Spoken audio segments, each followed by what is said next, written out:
Good morning class. तो कल मैंने आपको पढ़ाया था कबीरदास, मतलब लास्ट डे पढ़ाया था कबीरदास। तो कबीरदास में मैंने आपको पढ़ाया था जीवन परिचय और पद नंबर 1 मैंने आपको पूरा कर दिया था कि निर्भय भया कछु नहीं व्यापे कहे कबीर दीवाना। तो मैं मतलब ये आशा करती हूँ कि आप लोगों ने उसको अपनी कॉपी में लिख लिया होगा, यहाँ तक आपने कंप्लीट कर दिया होगा। अब इसके ये जो पद लिखा होता है, इस पद में नीचे काव्यगत इसका सौंदर्य भी लिखना पड़ता है, मतलब काव्यगत सौंदर्य भी देना पड़ता है। जैसे कबीर ने कहता है ना, हम तो एक एक ही कर जाना, कि कबीरदास जी ने ईश्वर को और परमात्मा को मतलब एक एक मतलब दोनों को एक ही माना है। कबीर ने दोनों को एक ही माना है। अच्छा, और उसके बाद में मतलब कवि ईश्वर एक है, उन्होंने यही माना है। आत्मा और परमात्मा को उन्होंने एक ही बताया है, आत्मा को और परमात्मा को एक ही बताया है। मतलब जो परमात्मा जो होता है, मतलब ये उनके कहने का मीन्स ये है कि परमात्मा जो है एक आत्मा का ही एक अंश है। जो आत्मा का जो एक अंश है वो सभी प्राणियों के अंतर में समाया हुआ है। तो आत्मा और परमात्मा को उन्होंने कबीरदास जी ने एक बताया है। और जो एक एक लिखा है ना, हम तो एक एक कर जाना, इसमें है यमक अलंकार। ठीक है, अब देखिए लिखा है, ये लिखा है, एक ही खाक गड़े सब भांडे एक कोहरा साना, एक कोहरा साना। तो एक ही खाक गड़े सब भांडे, ठीक है। तो खाक और कोहरा, मतलब खाक में और कोहरा जो लिखा हुआ है इसमें है अतिशयोक्ति अलंकार, अतिशयोक्ति अलंकार है। तो अतिशयोक्ति, अब ये समझिएगा कि अतिशयोक्ति अलंकार क्या होता है, साथ साथ में आप ये भी तो पढ़ते चलिए। खाक और कोहरा, इसमें दोनों में अतिशयोक्ति अलंकार है। अतिशयोक्ति अलंकार क्या होता है? जब किसी बात को बहुत ही बड़ा चढ़ा करके कह दिया जाता है, जब किसी बात को हम लोग बहुत ही बड़ा चढ़ा करके कहते हैं तो उसे हम कहते हैं अतिशयोक्ति अलंकार। ठीक, अच्छा, अब देखिएगा अनुप्रास अलंकार जो है, अनुप्रास जो अलंकार है इसमें पूरे में सब छटा वही दिखाई देती है। तो अनुप्रास अलंकार की जो छटा है मतलब वो पूरे उसमें दिखाई देती है, पूरे पद में दिखाई देती है। और इनकी भाषा कौन सी है? इनकी भाषा है सधुक्कड़ी भाषा है। और ये जो पद लिखा हुआ है ना, जिससे हम तो एक एक ही कर जाए, इसको हम लोग गा भी सकते हैं। तो छंद में लिख देते हैं गेय पद। गेय पद मतलब इसको हम गा सकते हैं। पद कौन सा है? गेय। तो सबसे पहले आप लिखेंगे कबीरदास जी ने परमात्मा को और आत्मा को एक ही माना है, ठीक है ना। और एक एक में यमक अलंकार है। ठीक, खाक और कोहरा, ये देखिए लाइन लिखी है ना, 1 2 3 और 4th लाइन में है, खाक गड़े सब भांडे एक कोहरा साना। खाक और कोहरा, खाक और कोहरा में अतिशयोक्ति अलंकार है, ठीक है, अतिशयोक्ति अलंकार है। और यहाँ पर पूरे पद में अनुप्रास अलंकार की छटा दर्शनीय दिखाई देती है, या दर्शनीय है या दिखाई देती है। और उसके बाद में लिखेंगे कि इनकी भाषा सधुक्कड़ी भाषा है। आप शैली भी लिख सकते हैं, शैली मुक्तक है। और पद कौन सा है? छंद में लिखेंगे पद गेय, गेय पद है, ठीक है। अब इसका हम आपको बताते हैं, जैसे क्वेश्चन पूछ दिया जाता है, अब हम आपको क्लियर करते हैं। देखिए, तो इसमें क्वेश्चन पूछा जाता है, कबीर जो है परमात्मा के विषय में क्या कहते हैं? कबीर परमात्मा के विषय में क्या कहते? ये जो पद नंबर 1 है उसी में से आप क्वेश्चन निकालिएगा। तो कबीर जो है परमात्मा के विषय में क्या कहते हैं? तो कबीरदास जी क्या कहते हैं? कबीरदास जी कहते हैं कि परमात्मा एक है, परमात्मा एक है और वह सभी के हृदय में, सभी के अंतर में, सभी के अंतर में समाया हुआ है।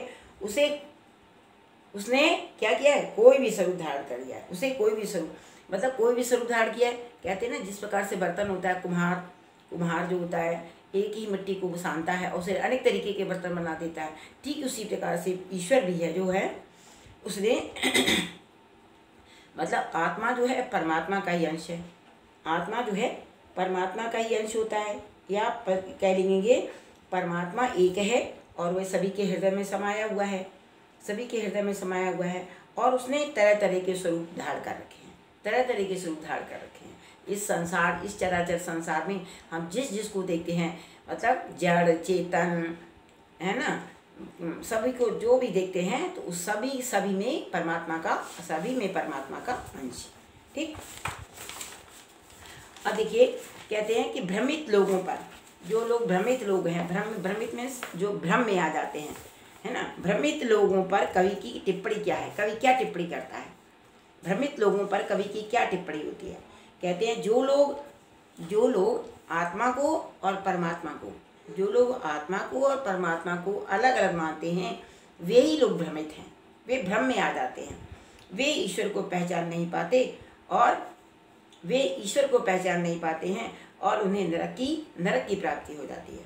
मतलब भ्रमित, कहते हैं ना, क्वेश्चन बनता है कि भ्रमित लोगों पर कवि की टिप्पणी क्या है, मतलब भ्रमित लोगों पर कवि क्या कहना चाहता है। कहते हैं जो लोग आत्मा को और परमात्मा को अलग अलग मानते हैं, एक नहीं मानते हैं, जो लोग आत्मा को अलग मानते हैं और परमात्मा को अलग मानते हैं, वे क्या करते हैं, वे ईश्वर को पहचान नहीं पाए हैं। और जो व्यक्ति ईश्वर को पहचान नहीं पाए हैं, वे, उनको लास्ट में क्या होता है, अंत में उन्हें नरक की ही प्राप्ति होती है। ठीक। संसार नश्वर पर, कहते हैं संसार नश्वर है, कवि ने कहा है ना, कबीरदास जी कहते हैं कि ये संसार जो है नश्वर है, पर आत्मा जो है हमारी अमर है, आत्मा हमारी अमर है। इसको स्पष्ट करेंगे हम लोग, कैसे स्पष्ट करते हैं। देखिए, कबीरदास जी कहते हैं जिस प्रकार से लकड़ी को काटा जा सकता है, बढ़ई जो होता है क्या करता है, लकड़ी को काट देता है, लेकिन उसके अंदर जो अग्नि समाई हुई है उसको वो नहीं काट पाता। ठीक उसी प्रकार से इस शरीर में, ये जब शरीर अंत समय में मृत्यु को प्राप्त हो जाता है, तो शरीर तो हमारा वहीं पड़ा रह जाता है, यह शरीर जल करके खाक हो जाता है, लेकिन जो उसके अंदर जो आत्मा है, आत्मा जो है कभी नहीं मरती है। मतलब आत्मा अमर और अजर है, जो कभी भी समाप्त नहीं होती है, जो कभी भी समाप्त नहीं होती है। समझ आया। मतलब कहते हैं शरीर नश्वर है पर आत्मा अमर है। स्पष्ट करिए कैसे। कहते हैं कि जी, कबीरदास जी कहते हैं कि जिस प्रकार से बढ़ई जो है लकड़ी को काट सकता है, लेकिन आत्मा को नहीं, लेकिन उसके अंदर समाई हुई अग्नि को नहीं काट सकता, ठीक उसी प्रकार से जब ये शरीर मृत्यु को प्राप्त हो जाता है तो शरीर क्या होता है, शरीर मृत्यु को प्राप्त हो जाता है तो शरीर तो मतलब नष्ट हो जाता है ना, शरीर तो नष्ट हो जाता है, पर उसके अंदर जो आत्मा है, आत्मा कभी भी नष्ट नहीं होती है, क्योंकि आत्मा अजर और अमर है। आत्मा को ना शस्त्र छेद सकते हैं, ना कहते हैं आग जला सकती है, ना उसको जल सुखा सकता है, और ना उसे वायु सूख सकती है। बताया था ना मैंने आपको कि नैनम छिदंती शस्त्राणी नैनम दहति पावका ना चैनम क्लेदंत्यापो ना शोष्यति मारता। आप इस आंसर में आप उसको श्लोक को लिख सकते हैं। ठीक। अब देखिएगा, लिखा है कि उदाहरण के द्वारा स्पष्ट कीजिए कि जग में एक सत्ता है, कि जग में एक ही सत्ता है, मतलब एक ही का राज्य चलता है। एक ही का राज्य चलता मतलब ईश्वर एक ही है। तो कबीर ने जग की सत्ता एक होने पर बहुत सारे उन्होंने उदाहरण स्पष्ट किए।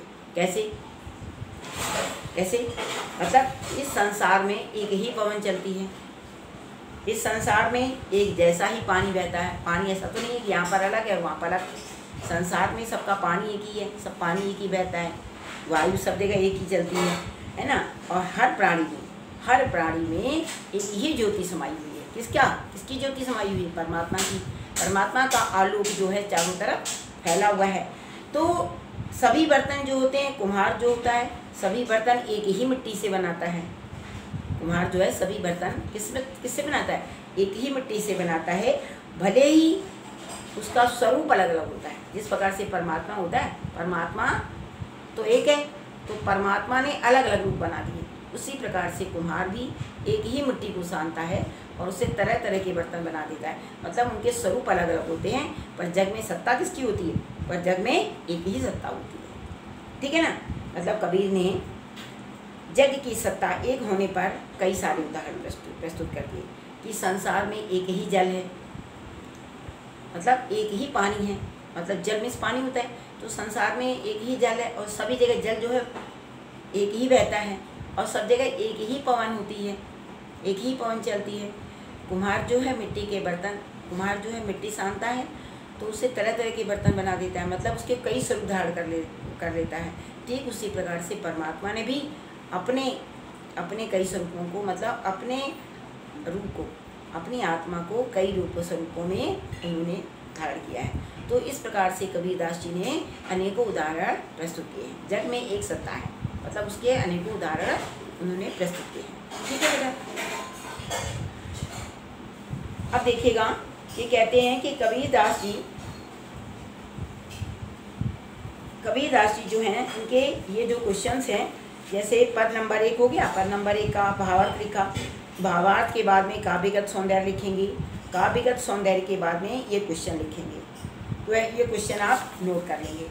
जैसे मैंने बताया ना, परमात्मा के विषय में कवि क्या कहते हैं, कबीर जी क्या कहते हैं, भ्रमित लोगों पर कवि की क्या टिप्पणी है, संसार नश्वर है, पर आत्मा अजर और अमर है, स्पष्ट करिए। और अवतरण के द्वारा, मतलब उदाहरण के द्वारा, उदाहरण जो इसमें कबीरदास जी ने दिए हैं, उदाहरण के द्वारा स्पष्ट करिए कि जग में एक ही सत्ता है। तो ये जो क्वेश्चन हैं, 4 क्वेश्चन हैं, इन चारों क्वेश्चन को आप अपनी कॉपी में नोट कर देंगे। ठीक, अब इसके बाद में आता है पद नंबर 2। देखिए लिखा है, संतो देखत जग बौराना। तो संतो देखत जग बौराना, कबीरदास जी संतों माने सज्जनों को, कबीरदास जी सज्जनों को संबोधित करते हुए कहते हैं कि देखो जग बौराना, जग माने संसार, बौराना मीन्स पागल हो गया है, बौरा जाता है आदमी, पागल हो गया है। तो कबीरदास जी सज्जनों को संबोधित करते हुए कहते हैं कि देखो जग बौराना, ये सारा संसार जो है पागल हो गया है। साच कहो तो मारन धावे, झूठे जग पतियाना, झूठे जग पतियाना। क्यों? साच कहो, यदि हम किसी बात को सत्य कहते हैं, सत्य बताने की प्रयास करते हैं, तो क्या करते हैं, मारन धावे, मारने को दौड़ता है, तो ये सारा संसार उसे मारने को दौड़ता है। और झूठे जग पतियाना, और ये सारा संसार झूठी बातों पर, पतियाना माने विश्वास करता है, और ये सारा संसार झूठी बातों पर विश्वास करता है। साच कहो तो मारन धावे, सत्य बात कहो तो मारने को दौड़ता है, और झूठे जग पतियाना, और झूठी बातों पर ये विश्वास करता है। नेमी देखा धर्मी देखा, प्रात करे स्नाना। नेमी देखा, कबीरदास जी कहते हैं मैंने व्रत नियम और संयम को पालन करने वाले लोगों को बहुत देखा है।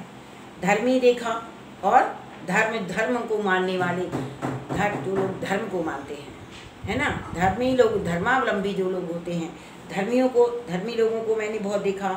प्रात करे स्नाना, और जो सवेरे उठ करके स्नान करते हैं, पूजा पाठ करते हैं, भगवान का नाम लेते हैं, मैंने उनको बहुत देखा, प्रातः स्मरण करते हुए देखा है। लेकिन आत्म मारी पखा नहीं पूजे, उनमें कछ नहीं ज्ञाना। आत्म मारी, जो अपनी आत्मा को मार देते हैं, और क्या करते हैं, पत्थरों को पखा नहीं पूजे। आत्म मारी, जो अपनी आत्मा को मार देते हैं, आत्मा को मार करके पखा नहीं पूजे, पत्थरों को पूजते हैं, उनमें कछु नहीं जाना, वे आत्मचिंतन नहीं करते। वे क्या करते हैं, आत्मचिंतन नहीं करते हैं, और वे अपने ज्ञान पर घमंड करते हैं। आत्म नहीं, देखिए, आत्म मारी पखा नहीं पूजे, वे अपनी आत्मा को मार देते हैं, और पखा नहीं पूजे, पत्थरों की पूजा करते हैं, उनमें कछु नहीं जाना। वे अपने अंदर आत्मचिंतन नहीं करते हैं, आत्मा का चिंतन नहीं करते हैं, है ना, उनमें, और वे अपने ज्ञान पर, जो उन्हें ज्ञान है, मतलब ज्ञान, उनमें कछु नहीं ज्ञाना, उनमें कुछ ज्ञान नहीं है, मतलब क्या है, उन्हें अपने ज्ञान पर बहुत घमंड है, वे आत्मचिंतन नहीं करते हैं, उन्हें अपने ज्ञान पर बहुत घमंड है। बहुतक देखा पीर औलिया, पढ़े किताब पुराना। बहुतक देखा पीर औलिया, कहते हैं मैंने बहुत पीर और फकीरों और औलिया को देखा, पीर और फकीरों को देखा, पढ़े किताब पुराना, और वे कुरान मतलब कुरान की जो किताबें होती हैं उनको पढ़ते पढ़ते रहते हैं। कै मुरीद तदबीर बतावे उनमें कछु नहीं, उनमें हुए जो ज्ञाना। कहते हैं मुरीद कौन होते हैं? मुरीद किसे कहते हैं? मुरीद उस कहते हैं कि जो अपने शिष्यों को गुरु तक पहुंचने का रास्ता बताते हैं, ईश्वर तक पहुंचने का जो रास्ता बताते हैं उन्हें हम कहते हैं मुरीद, है ना। तो कहते हैं कै मुरीद तदबीर बतावे, कै मुरीद जो अपने शिष्यों को ईश्वर तक पहुंचने का रास्ता बताते हैं, तदबीर बतावे वे ईश्वर तक पहुंचने के लिए मतलब उनका जो परमात्मा तक पहुंचने का जो मार्ग बताते हैं उनमें कछु नहीं जाना। वे क्या होते हैं? वे अज्ञानी होते हैं, वे अज्ञानी होते हैं। आसन मारी डिम्ब धरी बैठे, आसन मारी डिम्ब धरी बैठे क्या करते हैं? घमंड करते हैं। वे अपने ज्ञान पर बहुत घमंड करते हैं और समाधि लगा करके बैठ जाते हैं और अपने ज्ञान पर बहुत घमंड करते हैं। मन में बहुत अभिमान और मन में बहुत गर्व का अनुभव करते हैं। पीपल पाथर पूजन लागे, वे क्या करते हैं? पीपल और पत्थरों की पूजा करते हैं। तीर्थ गर्व भुलाना, और क्या करते हैं? तीर्थ गर्व भुलाना और गर्व का अनुभव करते हैं। मतलब पीपल पाथर पूजन लागे, पीपल के पेड़ को और पत्थरों की पूजा करते हैं और उसमें भी ये गर्व का बहुत अनुभव करते हैं। टोपी पहने माला पहने, क्या कहते हैं? मुसलमान लोग क्या करते हैं? टोपी पहन लेते हैं, माला पहन लेते हैं और छापा तिलक अनुमाना, और क्या करते हैं? मस्तक पर तिलक लगा लेते हैं और छापे लगा लेते हैं, ठीक है ना। छापा और तिलक लगा लेते हैं। और साखी शब्दहि गावत भूले आत्म खबर ही ना जाना, साखी शब्दहि गावत भूले। कहते हैं साखी मतलब जो शिक्षा देते हैं, और शब्द कौन होते हैं? वह मंत्र होता है जो गुरु शिष्य को दीक्षा के अवसर पर देता है। मंत्र शब्द किसे कहते हैं? वह मंत्र जो गुरु जो होता है शिष्य को अपनी दीक्षा जब वो देता है तो दीक्षा के अवसर पर जो उसे देता है उसे हम कहते हैं शब्द ही, शब्द ही कहते हैं। तो साखी शब्द ही गावत भूले आत्म खबर न जाना। कहते हैं वह मतलब कबीरदास जी कहते हैं कि वह मंत्र जो गुरु शिष्य को दीक्षा के अवसर पर देता है और वे ज्ञान ही खबर न जाना, और वे अपने ज्ञान पर बहुत घमंड करते हैं। हिंदू कहे मोहि राम प्यारा, हिंदू कहता है, हिंदू लोग क्या कहते हैं कि मुझे राम प्रिय है। तुर्क कहे रहमाना, और तुर्क मीन्स होता है मुसलमान लोग कहते हैं कि मुझे रहीमदास पर गर्व है। तुर्क कहे रहमाना, और रहीमदास जी मतलब हिंदू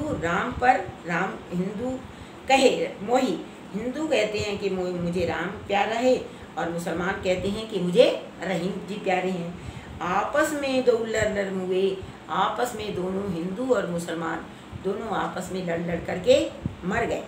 मरम न काहू जाना, लेकिन उनके अंदर तक कोई भी मतलब उनके रहस्य को कोई भी नहीं जान पाया, उनके मर्म को कोई भी नहीं जान पाया। मर्म मीन्स क्या होता है? रहस्य, और उनके रहस्य को कोई भी व्यक्ति नहीं जान पाया। घर घर मंत्र देत फिरत हैं महिमा के अभिमान, घर मंत्र देत फिरत में महिमा के अभिमाना। कि कहते हैं घर घर वो जाकर के घर सबके घरों में जाकर के वह मंत्र देते फिरते हैं। मंत्र कहाँ? कौन सा मंत्र? वह मंत्र जो गुरु शिष्य को दीक्षा के अवसर पर देता है, तो वो घर घर जाकर के वह मंत्र देते फिरते हैं। महिमा के अभिमाना, और वे सांसारिक इस माया पर बहुत घमंड भी करते हैं। गुरु के कहत सिख सब बूढ़े अंतकाल पछताना, गुरु के सहित कहते हैं जो गुरु इस प्रकार की शिक्षा देता है, गुरु शिष्यों को शिक्षा देता है, वह गुरु के साथ साथ शिष्य सब बूढ़े, और बूढ़े मतलब बूढ़े में होता है मूर्ख, गुरु के साथ साथ सिख भी क्या होता है? सिख भी मूर्ख मतलब शिष्य भी जो होता है मूर्ख होता है, और बूढ़े वो उसी में ही नष्ट हो जाते हैं। सिख गुरुओं के साथ साथ सिख जो गुरु के साथ साथ जो उनके शिष्य होते हैं वो भी मूर्ख होते हैं, और वो भी उन्हें भी कुछ ज्ञान नहीं होता है। तो क्या होता है? अंतकाल पछताना, वे अंत समय में आकर के मतलब बहुत पछताते हैं, अंत समय उनको पछताना पड़ता है। कहे कबीर सुनो हे संते, कबीरदास जी कहते हैं हे सज्जनों सुनो, सब मर्म भुलाना, सब मर्म भुलाना, इसमें कोई भी संदेह नहीं है कि मतलब परमात्मा एक है, मतलब इसमें कोई भी संदेह नहीं है कि परमात्मा एक है। जो व्यक्ति गुरु जो मूर्ख है वो उसको भी बताएगा तो उनको क्या होगा, उनको अंतकाल जा करके उनको पछताना ही पड़ता है। केतिक कहूँ कहा नहीं माने, सहज सहज सहित सहजे सहज समाना। केतिक कहो कहा नहीं मानी, कबीरदास जी कहते हैं केतिक कहूँ, मैं इस बात को उनको कितनी बार समझाऊँ, कितनी बार बताऊँ, वो मेरा कहना न कहा नहीं माने, वो मेरा कहना हुआ नहीं मानते हैं। सहजे सहज समाना कि ईश्वर की प्राप्ति जो होती है समान रूप से, मतलब कि समान रूप से ईश्वर जो होता है सभी में लीन होता है, और ईश्वर की प्राप्ति जो है ये सहज साधना से ही प्राप्त हो जाती है। ईश्वर की प्राप्ति सहज साधना से ही प्राप्त हो जाती है। ठीक, देखिएगा फिर से, कहे कबीर सुनो हो संतो, सब मर्म भुलाना। कबीरदास जी कहते हैं संतों में हे सज्जनों सुनो, सब मर्म भुलाना, मतलब इस बात में कोई भी संदेह नहीं है, इस बात में कोई भी संदेह नहीं है कि परमात्मा हमारा एक है। जो ईश्वर और परमात्मा को अलग अलग मानते हैं उनको अंत में जा करके क्या करना पड़ता है, उनको अंत जा करके पछताना पड़ता है। तो कबीरदास जी कहते हैं कहते कि कहूँ मैं कितनी बार उनको समझाऊँ, कितनी बार कहा नहीं माने, वो मेरा कहना नहीं मानते हैं। सहजे सहित समाना, इस ईश्वर जो है समान रूप से सभी व्यक्तियों में, सब परमात्मा का जो अंश है सभी में समाया है, सभी समान रूप से सभी में लीन है, और जो ईश्वर की जो प्राप्ति होती है सहज साधना से ही मिल जाती है। ईश्वर की भक्ति जो है सहज साधना से ही प्राप्त हो जाती है। कि मतलब सत्य प्रेम का जो रास्ता, वो कहते हैं सत्य प्रेम का रास्ता अपनाओ, सत्य का और प्रेम का रास्ता मत अपनाओ, मतलब धोखेबाज पाखंडियों से दूर रहो, सत्य प्रेम का रास्ता अपनाओ और दिखावे की दुनिया से दूर हो जाओ, जिससे कि तुम्हें क्या होगा, ईश्वर की प्राप्ति होगी। और ईश्वर की प्राप्ति जो है कैसे मिल जाती है, ईश्वर की प्राप्ति हमें सहज साधना से ही प्राप्त हो जाती है, सहज साधना से ही प्राप्त हो जाती है। ठीक, अब ये जो क्वेश्चन देखिए हमने जो आपको पढ़ाया है, अब इसमें क्या होता है कि कबीरदास जी जो कहते हैं किसे संबोधित कर रहे हैं, कबीरदास जी जो होता है कहते हैं किसे संबोधित कर रहे हैं। कबीरदास जी किसको संबोधित करके हुए कहते हैं, कबीरदास जी कहते हैं ना सुनो हे संतो, स्टार्टिंग में भी लिखा है संतो देखत जग वराना, तो किसको संबोधित कर रहे हैं, कबीरदास जी कहते हैं सज्जनों को संबोधित कर रहे हैं। क्या कहते हैं कि देखो ये संसार जो है पागल हो गया है, कहते हैं ना संतो देखत जग वराना, किसको संबोधित कर रहे हैं, जग को संबोधित कर रहे हैं। कबीरदास जी किसको संबोधित करते हुए कहते हैं, देखो संतों को संबोधित करते हुए कहते हैं कि देखो ये सारा संसार पागल हो गया है। क्योंकि इन्होंने कहते हैं कि मतलब उन्होंने किस किस पर चोट की है, मतलब कबीरदास जी जो होते हैं कहते हैं इन्होंने धार्मिक आडंबरों पर चोट की है, पाखंडी धर्म पर चोट की है, उन्होंने गुरुओं को लताड़ा है, और ठीक है ना। तो इस तरीके से भी आप लिख सकते हैं। आप इसको काव्यगत जो सौंदर्य लिखा जाता है ना, आप इसको काव्यगत सौंदर्य में भी आप इसको नोट कर सकते हैं। देखिए एक तरीका होता है समझने का, पढ़ने का। आप यदि आपको कुछ नहीं आता है उस समय आप भूल जाते हैं, तो आप ऐसे भी लिख सकते हैं कि जैसे हम लोग काव्यगत सौंदर्य लिखते हैं तो लिख देते कबीरदास जी सज्जनों को संबोधित करते हुए, मतलब ये जो पद है उसमें कबीरदास जी ने सज्जनों को संबोधित किया है। नंबर 2, वो कहते हैं कि संसार जो है पागल हो गया है, उन्होंने धार्मिक आडंबरों पर चोट की है। 3, भाषा सुदक्कड़ी लिख दीजिएगा, शैली मुक्तक लिख दीजिएगा, और छंद लिख दीजिएगा गेयपद। ठीक, तो काव्यगत सौंदर्य में आप उसको इस तरीके से भी लिख सकते हैं कि कबीरदास पॉइंट नंबर 1, कबीरदास जी सज्जनों को संबोधित करते हुए, मतलब इस पद में सज्जनों को संबोधित कर रहे हैं। नंबर 2, कि वो कबीरदास जी कहते हैं कि ये पूरा सारा संसार पागल हो गया है। नंबर 3, इन्होंने इस पद में धार्मिक आडंबरों पर चोट की है। ठीक, नंबर 4 इनकी भाषा सुधाकड़ी है। नंबर 5 लिख देंगे मुक्तक शैली है और इनका छंद है गेय पद। तो इस तरीके से आप इसमें इसका काव्यगत सौंदर्य लिख देंगे। ठीक, अब इसके बाद में ये जो मतलब पद नंबर 2 है, अब इसमें क्वेश्चन आंसर भी पूछे जाते हैं। तो क्वेश्चन आंसरों में वही क्वेश्चन, जैसे कबीर किसे संबोधित कर रहे हैं, कबीर किसे संबोधित कर रहे हैं बताइए। कबीरदास जी लिखेंगे सज्जनों को संबोधित कर रहे हैं। क्वेश्चन मतलब अर्थ ग्रहण वाले जो क्वेश्चन आते हैं ना, अर्थ ग्रहण, इसमें आपने पढ़ा इसको, तो इसके आपकी क्या क्वेश्चन बन जाते हैं। तो कहते हैं कबीर किसे संबोधित करते हैं और क्यों। तो कहते हैं संसार के, कबीर किसे संबोधित करते हैं, संतों को। संतों को मतलब कबीरदास जी इस संसार के जो विवेकी लोग हैं, विवेकी मतलब जिनमें बुद्धि है, मूर्ख नहीं है, जो बुद्धिमान लोग हैं, उनको संबोधित करते हुए कहते हैं कि वे संतों को मतलब ये धार्मिक संतों को धार्मिक पाखंडों के बारे में बता करके भक्ति के सहज मार्गों को बताना चाहते हैं। कबीर किसे संबोधित करते हैं, तो कबीर संसार के विवेकी व्यक्ति और सज्जन लोगों को संबोधित कर रहे हैं। क्यों संबोधित कर रहे हैं, क्योंकि वे संतों को, क्योंकि वे जो संत लोग हैं, सज्जन व्यक्ति हैं, उनको धार्मिक पाखंडों के बारे में बता करके भक्ति के सहज मार्ग को बताना चाहते हैं कि भक्ति का मार्ग जो है बहुत सरल है। ठीक है ना, वे संतों को धार्मिक पाखंडों के बारे में बता करके भक्ति के सहज मार्ग को बताना चाहते हैं। ठीक, अब नंबर 3 में क्वेश्चन बनता है, कवि जो है संसार को पागल क्यों कहता है। कवि संसार को पागल क्यों कहता है बताइए। कवि कहता है ना संसार, ये सारा जग बौराना, सारा जग बौरा गया है, मतलब पागल हो गया है। तो कवि संसार को पागल क्यों कहता है, तो क्या कहता है, कवि सब संसार को पागल इसलिए कहता है कि जो संसार है, सच्ची बात यदि कह दो, क्या करते हैं, सच्ची बात यदि कह दो तो वो मारने को दौड़ता है, और यदि उसको झूठी बातें समझाते रहो तो क्या करता है, तो उन पर वो विश्वास कर लेता है।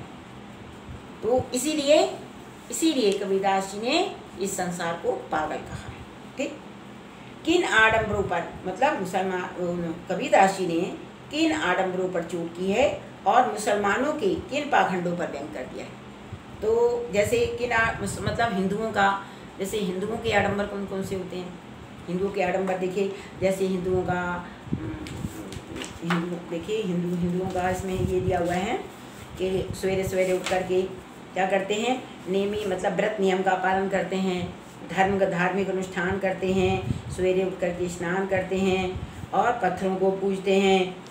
ये सारे जो हैं धार्मिक आडंबर किसके हैं, हिंदू लोग करते हैं। और मुसलमान लोग क्या करते हैं, टोपी पहने, माला पहने, टोपी पहनते हैं, माला पहनते हैं, है ना, मस्तक पर तिलक लगा लेते हैं, है ना, मस्तक पर तिलक लगाते हैं, छापा तिलक लगाते हैं। और उन्होंने मतलब टोपी पहनना, पीर औलिया पर विश्वास करना, और इसी बात पर उन्होंने मतलब इन पाखंडों पर उन्होंने व्यंग किया है। हिंदुओं के अलग हो गए, हिंदुओं की क्या कि मतलब धार्मिक अनुष्ठानों का पालन करना, व्रत उपवास रखना, है ना, और व्रत उपवास रखना, धार्मिक चीज़ों को मानना, और सवेरे उठ करके स्नान करना, अपनी आत्मा को मार करके पत्थरों की पूजा करना। तो इन चोटों पर व्यंग किए हिंदुओं के। और मुसलमानों में क्या होता है, तो टोपी पहने, माला पहने, टोपी पहनना, माला पहना, मस्तक पर छापा तिलक लगा लेना, है, और पीर औलिया की पूजा करना, पीरों की पूजा करना, है ना, जो पूजा करना। और इन पाखंडों पर कबीरदास जी ने मुसलमानों के व्यंग किया है। मतलब मुसलमानों की ये पाखंड है और हिंदुओं के अलग पाखंड है, तो दोनों के पाखंडों पर उन्होंने व्यंग किया है। ठीक, देखिए अब आगे क्वेश्चन नंबर है कि अज्ञानी गुरुओं और शिष्यों की क्या गति होती है। कहते हैं अज्ञानी गुरु जो सन्मार्ग पर नहीं है, अज्ञानी गुरुओं और शिष्यों की क्या गति होगी। अज्ञानी जो गुरु हैं और उनके जो शिष्य हैं, उनकी क्या गति होगी। उनकी गति यही होगी कि अंत समय जाकर के उनको पछताना पड़ेगा। अंत पड़े पछताना, वो उनको जाकर के अंत समय में पछताना ही पड़ता है। ठीक, अंत समय में जाकर के पछताना ही पड़ता है। तो ये जो क्वेश्चन हैं इसमें आता है अर्थ ग्रहण संबंधी प्रश्न। इस मतलब जो ये पद नंबर 2 है, इसमें अर्थ ग्रहण संबंधी जो ये प्रश्न हैं, ये मैंने आपको 4 क्वेश्चन पद नंबर 1 में बताए और सेकंड में भी 4 क्वेश्चन हो जाते हैं। ठीक, हो जाते हैं। अब इसके बाद में देखिए, अब इसके बाद में आता है कि कबीर की दृष्टि में ईश्वर एक है। कबीर की दृष्टि में ईश्वर एक है।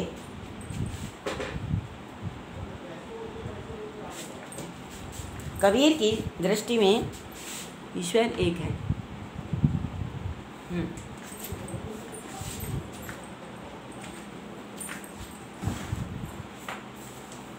देखिए, नेक्स्ट क्वेश्चन लिखा है कि कबीर की दृष्टि में ईश्वर एक है, इसके समर्थन में उन्होंने क्या तर्क दिया है।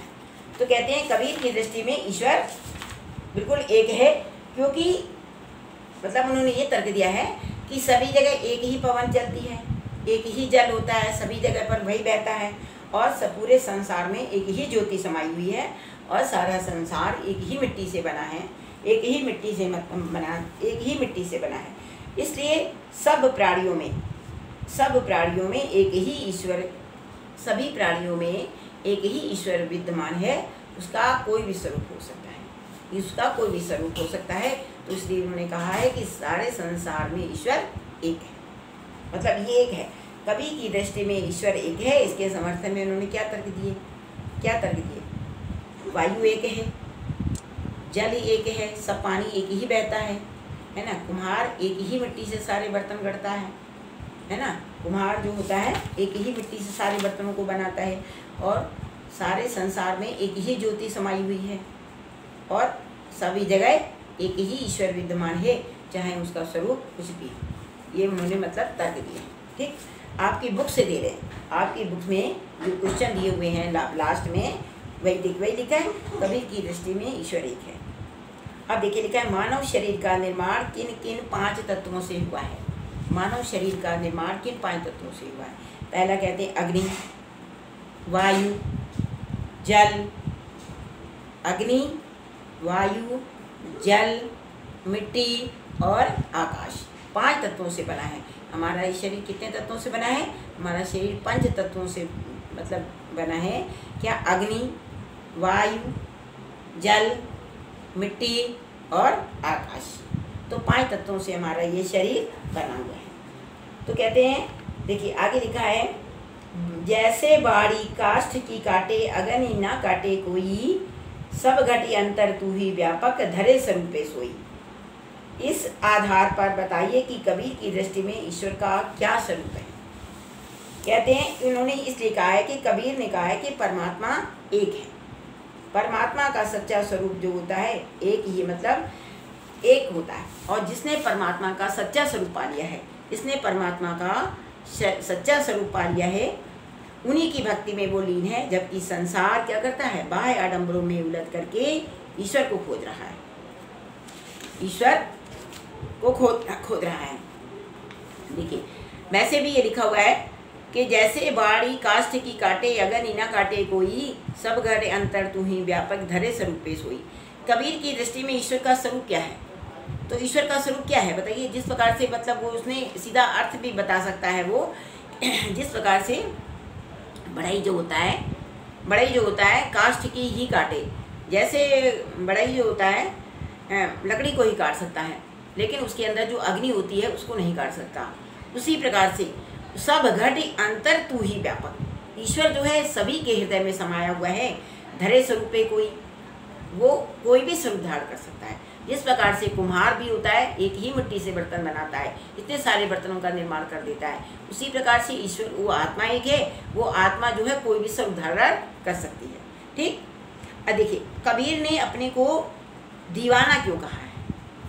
कबीर ने अपने को दीवाना क्यों कहा है? क्योंकि कहते हैं कि इसमें देखिएगा, लिखा है निर्भय भया कछु नहीं व्यापे कहे कबीर दीवाना। पहले पद में लिखा हुआ है कहे कबीर दीवाना, मतलब इसलिए उसको दीवाना कहा है कि जो व्यक्ति ईश्वर की भक्ति में लीन हो जाते हैं, जो व्यक्ति ईश्वर की भक्ति में, जिन्होंने मतलब परमात्मा का सच्चा स्वरूप पा लिया है, जिन्होंने मतलब कबीरदास जी कहते हैं कि जिन भक्तों ने ईश्वर का सच्चा स्वरूप पा लिया है, वे उन्हीं की भक्ति में लीन होते हैं। जबकि संसार जो क्या कर रहा है, जबकि संसार बाह्य आडंबरों में, जबकि सारा संसार बाह्य आडंबरों में मतलब बाह्य आडंबरों में लिप्त होकर के, मतलब लिप्त होकर के या समझ लीजिएगा उलझ करके ईश्वर को खोज रहा है।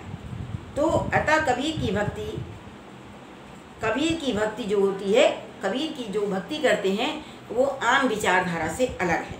इसलिए उन्होंने स्वयं को दीवाना कहा है। क्या मतलब हुआ? कबीर ने स्वयं को दीवाना क्यों कहा है बताइए? देखिए, इसलिए कहा है कि जिन व्यक्तियों ने परमात्मा का सच्चा स्वरूप प्राप्त कर लिया है, जिन व्यक्तियों ने परमात्मा का सच्चा स्वरूप प्राप्त कर लिया है या उन्हीं की भक्ति में लीन रहते हैं, और जबकि सारा संसार, कबीरदास जी लीन रहते हैं ना, उन्होंने जिन व्यक्तियों ने सच्चा भक्ति का सच्चा स्वरूप प्राप्त कर लिया है उन्हीं की भक्ति में लीन रहते हैं, जबकि ये सारा संसार बाह्य आडंबरों में उलझा हुआ है, बाह्य आडंबरों में लिप्त है, पत्थरों की पूजा करते हैं, पीर औलिया को मानते हैं, है ना, पूजन पाठ करते हैं, माथे पर तिलक लगाते हैं। तो ये इस तरीके से ईश्वर को प्राप्त करना चाहते हैं। लेकिन कबीरदास जी की जो विचारधारा है वो आम व्यक्तियों से, मतलब जो जन सामान्य जो व्यक्ति है, सामान्य व्यक्तियों से उनकी विचारधारा अलग है। इसलिए कबीरदास जी ने कहे कबीर दीवाना, उन्होंने स्वयं को क्या कहा है? इसलिए उन्होंने स्वयं को दीवाना कहा है। ठीक। देखिए, कबीर ने ऐसा क्यों कहा कि संसार बौरा गया है, पागल हो गया है। मैंने आपको क्वेश्चन बताया था कि जो लोग सत्य बात को कहते हैं, इस संसार में जो व्यक्ति सत्य बात को कहता है, हर व्यक्ति क्या करता है? उसे मारने को दौड़ता है, और यदि कोई झूठी बात बता देता है उसको फुसलाता रहता है, तो वो क्या होता है? उसी के ऊपर विश्वास करता है। इसीलिए कबीरदास जी ने कहा है कि सारा संसार बौरा गया है। ठीक है। बाह्य कहते हैं, लिखा है बाह्य। देखिए, अब क्वेश्चन नंबर आता है 7। अज्ञानी गुरुओं की शरण में जाने पर शिष्यों की क्या गति होती है? अज्ञानी गुरुओं की शरण में जाने पर शिष्य की गति क्या होती है? कहते हैं अज्ञानी गुरु के पास, मतलब अज्ञानी गुरु जो होते हैं, जो सन्मार्ग पर नहीं है, वह शिष्य को क्या मार्ग दिखाएगा बताइए? जो स्वयं ही सन्मार्ग नहीं जानता,